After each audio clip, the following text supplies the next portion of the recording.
All right, so first three landmarks, two muscles, and then the spine of the scapula. So we're gonna find our medial border of the scapula, which is right here. You can see that. Our spine of the scapula, running across from the medial border all the way down on the lateral side here. And then just above the spine of the scapula is the supraspinatus, right here. You can feel that. And then right below the spine of the scapula is the infraspinatus, right here.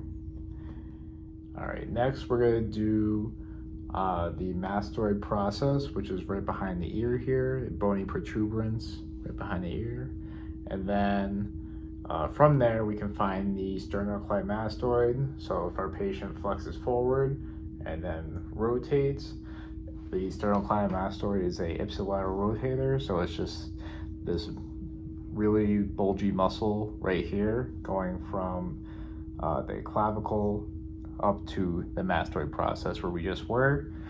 And then from here, we can go back into a neutral position and then elevate those shoulders a little bit. And we can also find back here, just kind of spin around, we can find the upper trapezius muscle, which is right here.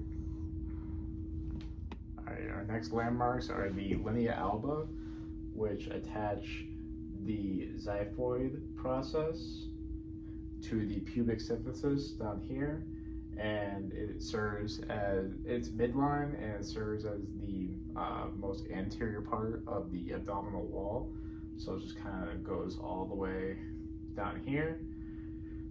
From there, we can actually find the costal margins too, which are on the anterior side of the ribs, which attach the false ribs 8 through 10 to the sternum up here. All right, our last section, we're gonna find the jugular notch right here in midline. Little kind of like concave surface right there. And then if we go lateral, and then we ask our patient to elevate and depress, we should be able to feel the sternoclavicular joint moving as they do that, which I do. And then we go back to midline here to the jugular notch, and then we go just distal, and we are on the manubrium right here, this flat surface. All right, so now we're gonna do some forearm muscles and bony attachments. We're gonna start here on the medial epicondyle, which is this big medial protuberance right here, which serves also as a main attachment point for a lot of the forearm flexors in the forearm here. And then if we take our patient's hand and go into pronation, as well as flexion right here, you can see on the proximal row of the carpal bones, this big scaphoid process, or scaphoid metacarpal right here.